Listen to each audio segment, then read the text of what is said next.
Good evening, I'm Keisha Butts with the CTV News Update.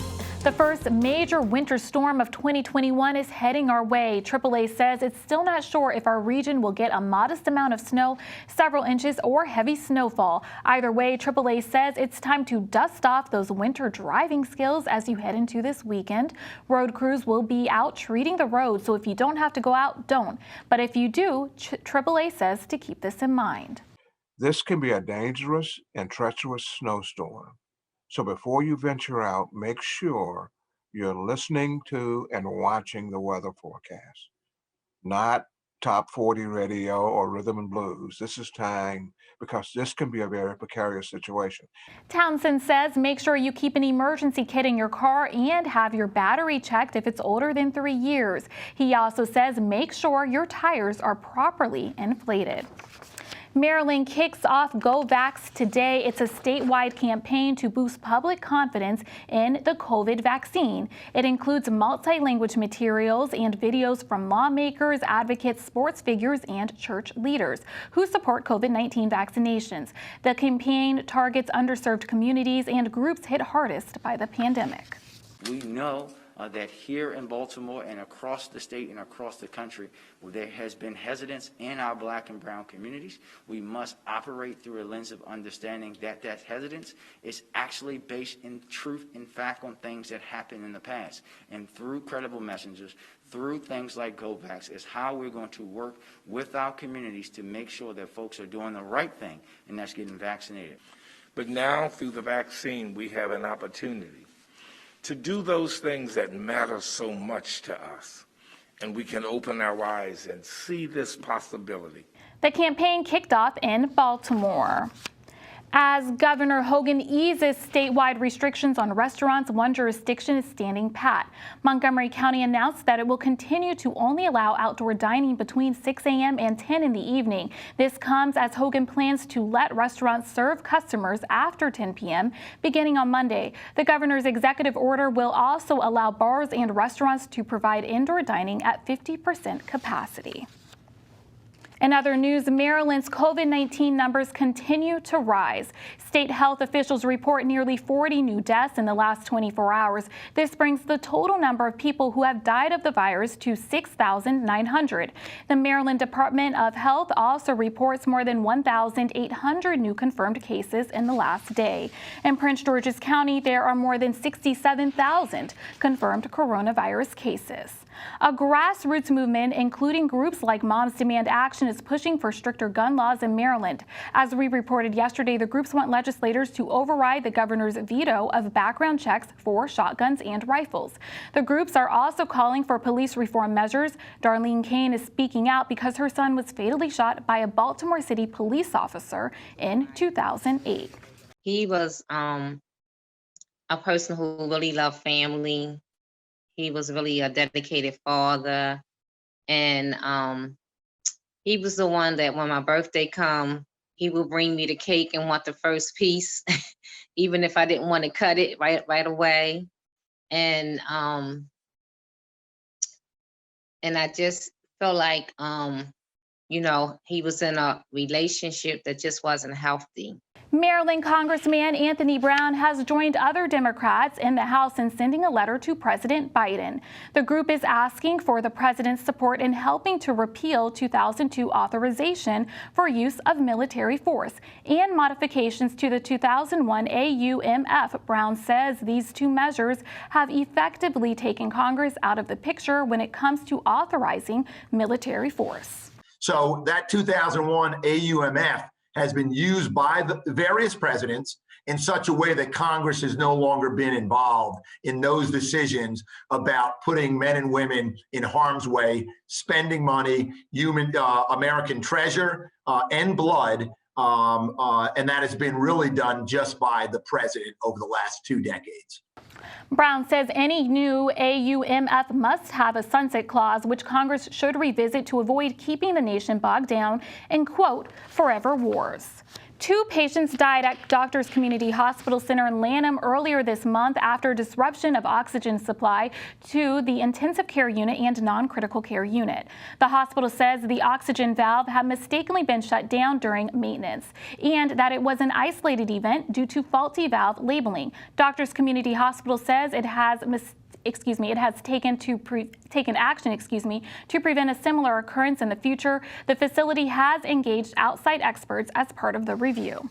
A Hollywood actress who broke barriers for generations of African American women has died. Cicely Tyson passed away at the age of 97 yesterday. Tyson's decades-long career in theater, film, and television earned her many awards, including an Emmy, a Tony, and an Oscar. She's known for memorable roles in the autobiography of Miss Jane Pittman, the miniseries Roots, and the movie Sounder. In recent years, she was inducted into the Television Academy's Hall of Fame. I have had an incredible career. I am grateful, not the shoulders that I stood on, but the backs that I laid on and stood on, while the women in our families picked the cotton with the babies strapped to their back. I'm grateful for them.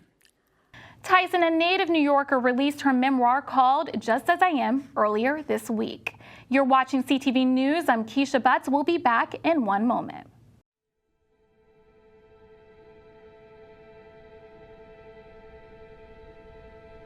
I am what child hunger looks like in America. I am a 9-year-old boy who hopes a friend invites me to a sleepover so I can have dinner. I am a 15-year-old girl who goes for walks during lunch so my friends won't know I don't have anything to eat. I am a 13-year-old boy who gets into fights at school just because I'm hungry. I was created by artificial intelligence from faces of the 1 in 7 American children who struggle with hunger. Kids you pass by every day, but never knew they were hungry.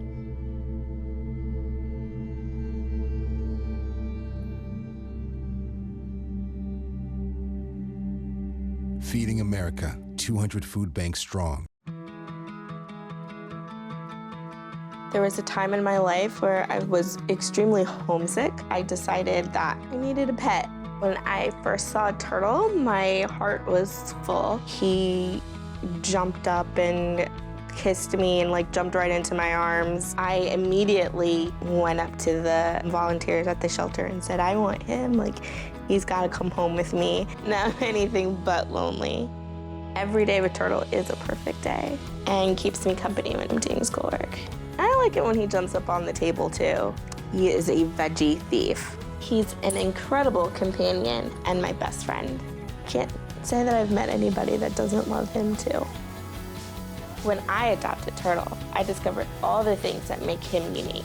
He's a little bit of a lot of things, but mostly he's all pure love.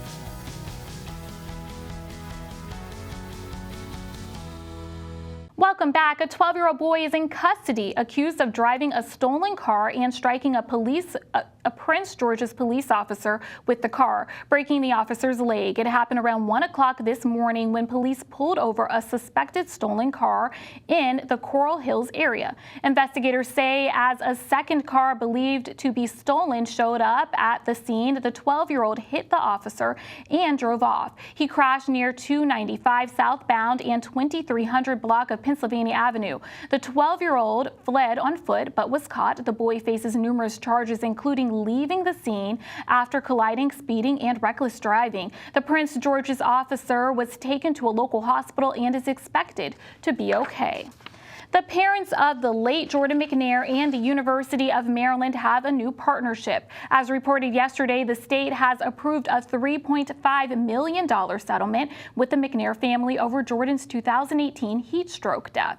Despite the settlement, the family is now partnering with the school on several health and safety issues. We look forward to getting in and, really making an impact And why not do it there? I mean, just because of unfortunate accident or tragedy that happened to Jordan, clearly that shows that they're committed to, UMD is committed to making a difference and making an impact in this thing overall. Jordan was beloved, right? This was a tragic incident, not just for his personal family, not just for his parents, not just for his teammates, but for the student body of the University of Maryland. 19-year-old McNair collapsed during a school football practice due to a heat stroke in 2018. He died 15 days later. A Republican lawmaker from Frederick wants to limit the power of the governor during a state of emergency. Delegate Daniel Cox presented a bill yesterday claiming that Maryland became a quasi-dictatorship during the pandemic by shutting down the state and using the military. The controversial lawmaker says a state of emergency should last no longer than 14 days unless the legislator gives approval. The Prince George's County Young Democrats group is speaking out against the measure and has called for Cox's expulsion from the legislature. The nonprofit Cash Campaign of Maryland kicks off its tax-free service for low to moderate income Marylanders with a virtual press conference this morning. The organization says during the pandemic, it's more important than ever that residents who earn $57,000 or less get all of the tax credits and refunds they deserve. We have wonderful partners in the Prince George's and Montgomery County area that are doing free tax preparation. We're a coalition, and so we work all over the state with partners. So this year is going to be a little different because it is the time of COVID, right? So everyone is trying to figure out how to do all of this world virtually, just like this interview. And so we are preparing taxes virtually and in a remote way to try and keep everyone safe this tax season, but still be able to serve people who really need the help to get their taxes done for free. I understand there are actually some deductions that a lot of people miss that your organizations helps to bring in more money for them. Tell me about those. The Earned Income Tax Credit, or the EITC, is the largest and most successful anti-poverty program in the United States. It's been around since the 70s, and this is a tax credit. It's kind of a specialized tax credit that really rewards work. So you have to be working to get this tax credit. It is specifically for people who might be earning a minimum wage or lower wage workers, and it puts money directly in their pocket. You can get a list of Cash Campaign of Maryland's free tax preparation procedures by logging on to cashmd.org. Be sure to read the new procedures in place due to the pandemic. Maryland senators have proposed a package of bills this legislative session to combat climate change. One measure introduced by Senator Paul Pinsky, the Climate Solutions Now Act of 2021, lays out ambitious goals for the state to reduce greenhouse gas emissions by 60% and plant 5 million trees by 2030. Pinsky wants his colleagues to follow President Biden's lead to move away from fossil fuels and toward clean energy. He says recent flooding in Annapolis, Cambridge, Ellicott City, and along Route 50 in Prince George's County show the dire need to step up action. On to your weather forecast tonight. Partly cloudy skies with lows around 20 degrees. Tomorrow, sunny skies with highs in the upper 30s. Sunday, a snow and wintry mix, highs around 34 degrees. Monday, the wintry mix continues, highs again in the 30s. And now for the community calendar. The city of Laurel is offering free signs for town businesses. The signs read, "Masks are mandatory." The city is making them available to remind shoppers that face coverings are mandatory. Businesses interested in the free sign should call 301-725-5300. And that's your CTV News update. I'm Keisha Butts. Have a good night and stay safe. For the latest information on COVID-19 in Maryland, visit the State Health Department website. That's health.maryland.gov. Again, health.maryland.gov. Click the link to the COVID-19 information portal. There you'll find all the latest information about coronavirus. You'll find daily updates on cases and fatalities. Answers to questions about testing and the governor's stay-at-home order are available as well. For specific information about Prince George's, visit PrinceGeorgesCountyMD.GOV. That's PrinceGeorgesCountyMD.GOV. The site offers information about local services for residents and businesses. There's a link for COVID-19 relief donations. Also, food pantry locations are listed. And if you have any questions, call the county COVID-19 hotline at 301-883-6627. That's 301-883-6627.